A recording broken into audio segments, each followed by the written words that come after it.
जय हिंद दोस्तों। मैं आशीष श्रीवास्तव अपने यूट्यूब चैनल पे आप लोगों का फिर से स्वागत करता हूं। आज हम बात करेंगे अपने देश के, अपने हिंदुस्तान के हिंदी मीडियम के स्टूडेंट्स के। आपको पता है कि हमारे देश में लगभग 70% लोग कृषि पे निर्भर हैं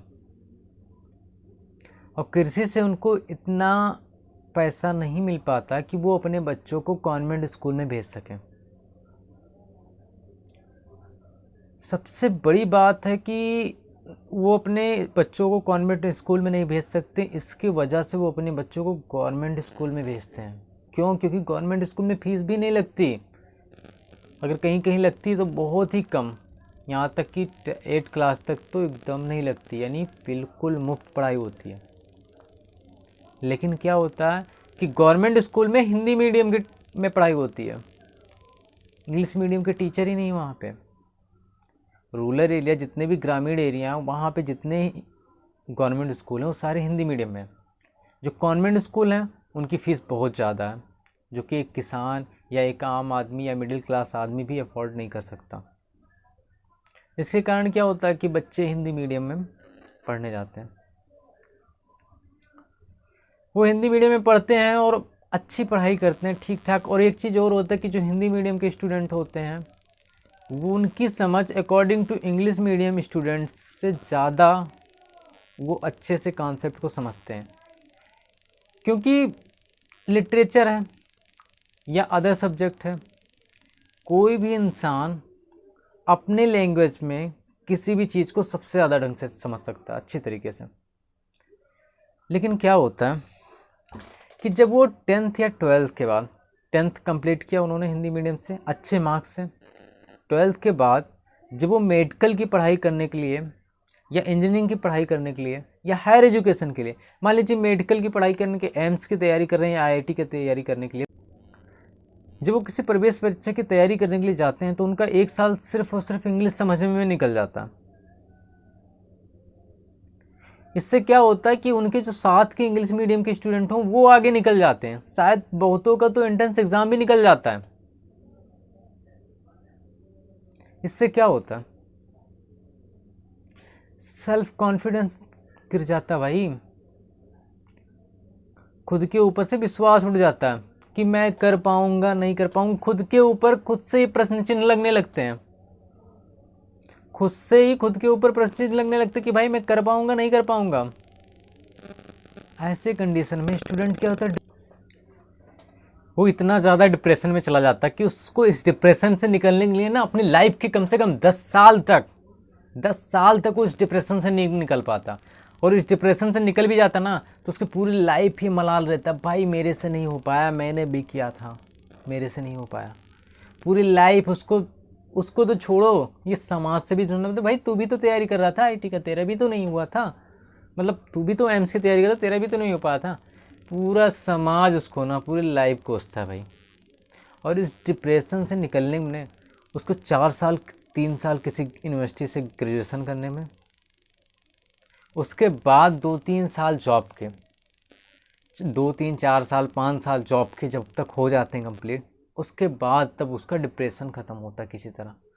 लेकिन फिर भी ये समाज ना वो डिप्रेशन ख़त्म नहीं होने देता। इसमें हमारा एजुकेशन सिस्टम ही ऐसा भाई कि आगे का पढ़ाई नहीं कर सकता कोई, चाहे मेडिकल हो या इंजीनियरिंग हो। इंग्लिश नहीं आती तो नहीं कर पाओगे, इंग्लिश मीडियम से पढ़े हो तभी कर पाओगे। ये प्रॉब्लम सिर्फ हिंदी मीडियम वालों के साथ नहीं है, इंग्लिश मीडियम वालों के साथ भी है। अगर वो हिंदी मीडियम में पढ़ के आ रहे हैं, 12th क्लास तक बढ़िया से इंग्लिश मीडियम से पढ़ के आए, उनसे कहते भाई तुम हिंदी मीडियम में पढ़ो, उनसे कहते भाई तुम हिंदी मीडियम में, उनको बहुत सारी प्रॉब्लम होती है। मैं यहाँ पे किसी लैंग्वेज की बुराई नहीं कर रहा हूँ कि आप इंग्लिश मीडियम में क्यों पढ़ा रहे हैं, हिंदी मीडियम में क्यों नहीं पढ़ा रहे, इसका मैं ये कह रहा हूँ भाई जिस तरीके से जो मॉडल इंग्लिश मीडियम वालों को दिया गया ना, वही मॉडल हिंदी मीडियम वालों को दो। मानता हूँ मैं, ये बात मानता हूँ मैं कि इंग्लिश जो है ग्लोबल लैंग्वेज है, इंटरनेशनल लैंग्वेज है, उसको आना चाहिए। हर एक स्टूडेंट, हर एक हिंदुस्तानी, सबको आना चाहिए। जैसे एक लैंग्वेज की तरह हम सीखते हैं ना, उसी तरह आना चाहिए, ना कि हम उसको अपनी ज़िंदगी बना लें। ज़िंदगी तुम्हारी हिंदी में भाई। काल में जब हमारे यहाँ चार बैच हुआ वर्ण करते होते थे। ब्राह्मण, शूद्र, क्षत्रिय और वैश्य। ठीक है, ब्राह्मण, क्षत्रिय, वैश्य और शूद्र, इन चारों वर्णों में, ठीक है, संस्कारों का बहुत ज़्यादा प्रचलन था। संस्कारों का बहुत ज़्यादा प्रचलन था, जिसमें से 16 संस्कार जो है बहुत ही ज़्यादा फेमस हुए थे।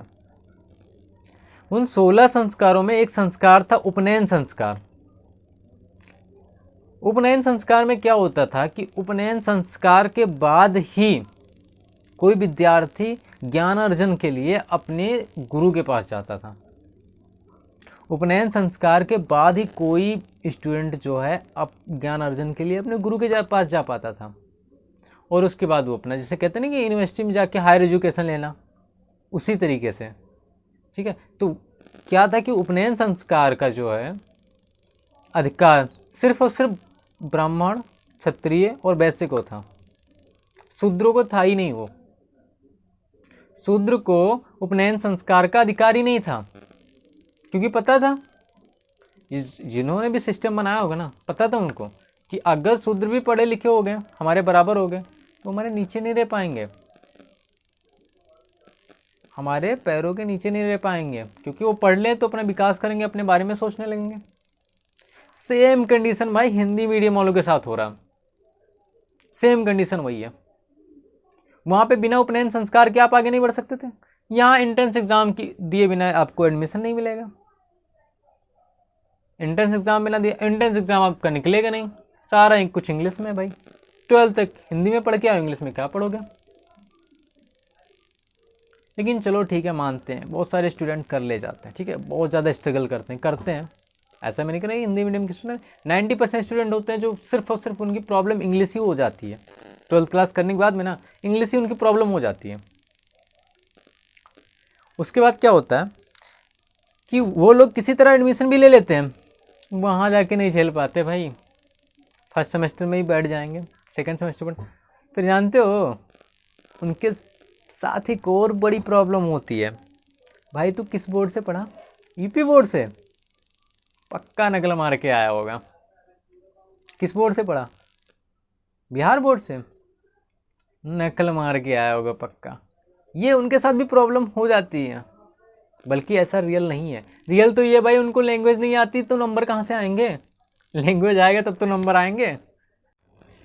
एक कंडीशन और, ये सिर्फ हिंदी मीडियम के स्टूडेंट का ही, स्टूडेंट लाइफ तक ही नहीं रहता। स्टूडेंट लाइफ के जब आगे पहुंच जाते ना, तब भी ये उनकी कंडीशन होती है। समाज में जब बहुत सारे आप 90% लोगों को देखे होंगे कि जब वो इंग्लिश बोलते हैं ना तो थोड़ा थोड़ा अटक जाते हैं, कहीं अटक अटक के बोलते हैं, लोग उनका मजाक बनाते हैं। ठीक है, मजाक भी कौन बनाता है? मजाक कौन बनाता है? वही मजाक बनाता है जो 2-4 शब्द अपने भाषा में, यानी हिंदी बात करते समय 2-4 शब्द इंग्लिश के आसानी से प्रयोग कर सकता। आपको पता है ये 2-4 शब्द ही ये लोग क्यों इस्तेमाल करते हैं? इसके 2 सबसे बड़े कारण होते हैं। 2 सबसे बड़े कारण होते हैं।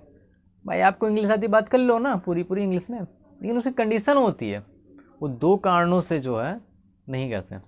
सबसे पहला कारण, या तो उनको उन 2-4 शब्द के अलावा और बोला ही नहीं जाता, या आता ही नहीं।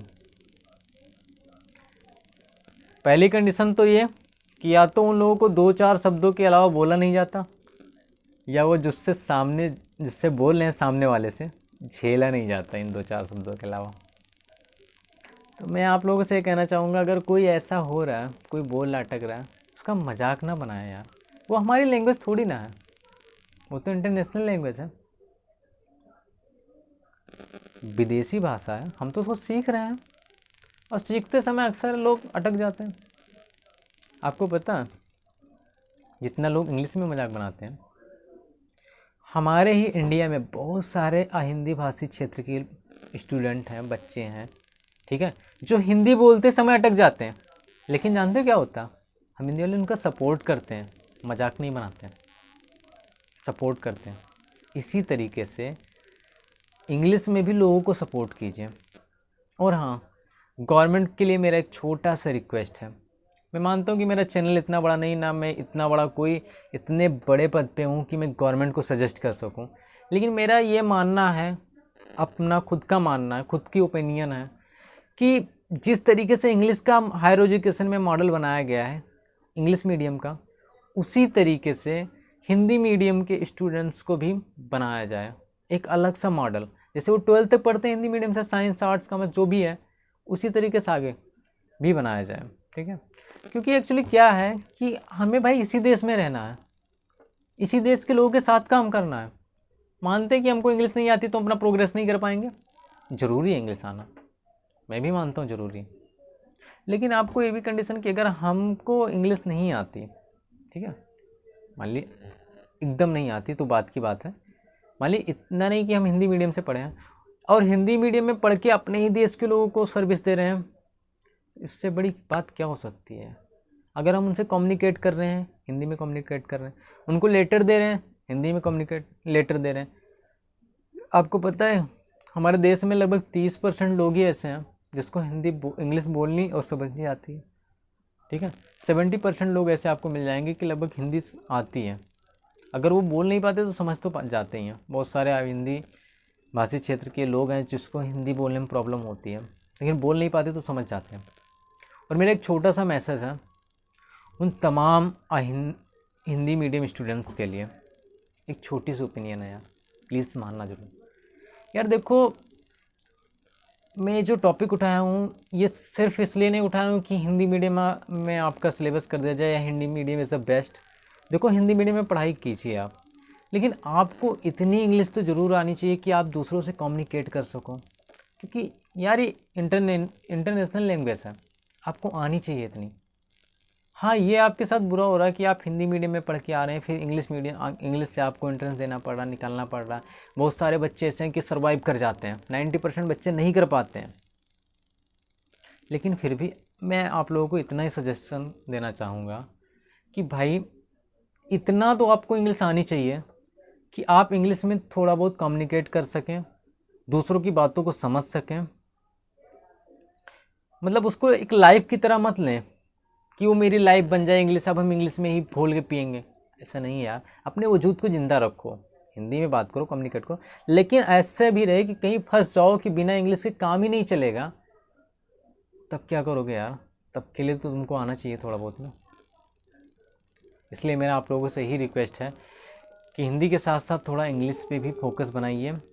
और गवर्नमेंट को तो मेरा यही मैसेज है कि आप जो है इंग्लिश मीडियम के मॉडल के साथ साथ हिंदी मीडियम के मॉडल को भी बनाइए। जिस तरीके से हायर एजुकेशन इंग्लिश मीडियम में, मेडिकल में, इंजीनियरिंग में है, उसी तरीके से हिंदी मीडियम में भी हो। धन्यवाद।